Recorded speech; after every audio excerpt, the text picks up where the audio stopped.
Adjournment motion ಕೊಡಕ್ ಬರಲ್ಲ. Because ಈಗಾಗಲೇ ನಾವು SIT ತಯಾರು ಮಾಡಿದ್ದೀವಿ.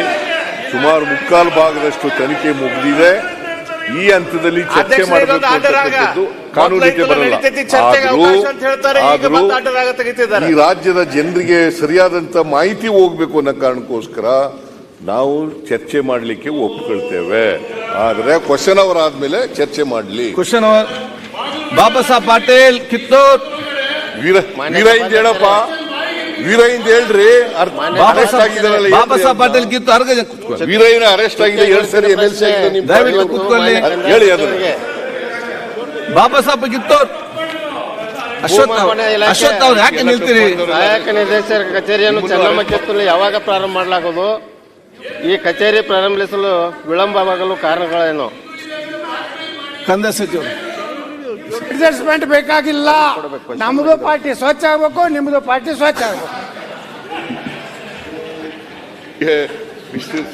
ಯತ್ನಾಳ್ ಅವರೇ, ನೀವು ಸೀರಿಯಸ್ ಮಿನಿಸ್ಟರ್ ಆಗಿದ್ದೀರಿ, ನಿಮ್ಗೆ ಸೀರಿಯಸ್ನೆಸ್ ಅಲ್ಲ ಸರ್. ಈಗ ಕೇಂದ್ರದ ಮಂತ್ರಿ ಆಗಿದ್ದವರು ಏನಂತ ಗೊತ್ತಿರಲ್ಲ, ಏನ್ ಮಾತಾಡ್ತೀವಿ ಅಂತ ಗೊತ್ತಿರಲ್ಲ, ಯಾವ ನಿಲುವು ತಗೊಳ್ತೀರಿ ಅಂತ ಗೊತ್ತಿರಲ್ಲ. ವಾನ್ ಚೇಂಜಿಂಗ್ ಯುವರ್ ಸ್ಟ್ಯಾಂಡ್ ಆಲ್ವೇಸ್. ಒಂದ್ಸಾರಿ ಹೇಳ್ತೀರಿ 2,500 ರೂಪಾಯಿ ಕೊಡಬೇಕು, 2,500 ಕೋಟಿ ಕೊಡಬೇಕು, ಚೀಫ್ ಮಿನಿಸ್ಟರ್ ಆಗ್ಬೇಕಾಗಿರೋ ಅಂತ ಹೇಳ್ತಾರೆ. ಆಮೇಲೆ ಅದರಿಂದ ಹಿಂದಕ್ಕೆ ಸ್ಟಾರ್ಟ್ ಆಗ್ಲಿ. ಸಿಬಿಐ ತನಿಖೆ ಕೊಡ್ರಿ, ತನಿಖೆಗೆ ಅದನ್ನ ಕೊಡ್ರಿ. ಸಿಬಿಐ ತನಿಖೆಗೆ ಕೊಡ್ರಿ. ನಿಮ್ ಸರ್ಕಾರ ಇದ್ದಾಗ ಯಾಕೆ ಕೇಳಲಿಲ್ಲ? ಸಿಬಿಐ ಕೊಡ್ಬೇಕು ಅಂತ ಯಾಕೆ ಕೇಳಲಿಲ್ಲ?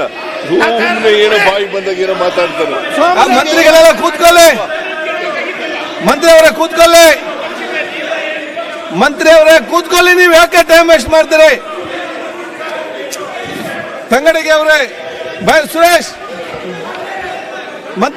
ಮಂತ್ರ ಕೂತ್ಕೊಳ್ಳಿ. ನೀವು ಯಾಕೆ ಅದಕ್ಕೆ ಮಾತು ಕೊಡ್ತೀರಿ? ತಂಗಡಿಗೆ ಅವ್ರೆ ಯಾಕೆ ಇಂಪಾರ್ಟೆನ್ಸ್ ಕೊಡ್ತೀರಿ? ಸುರೇಶ್ ಯಾವ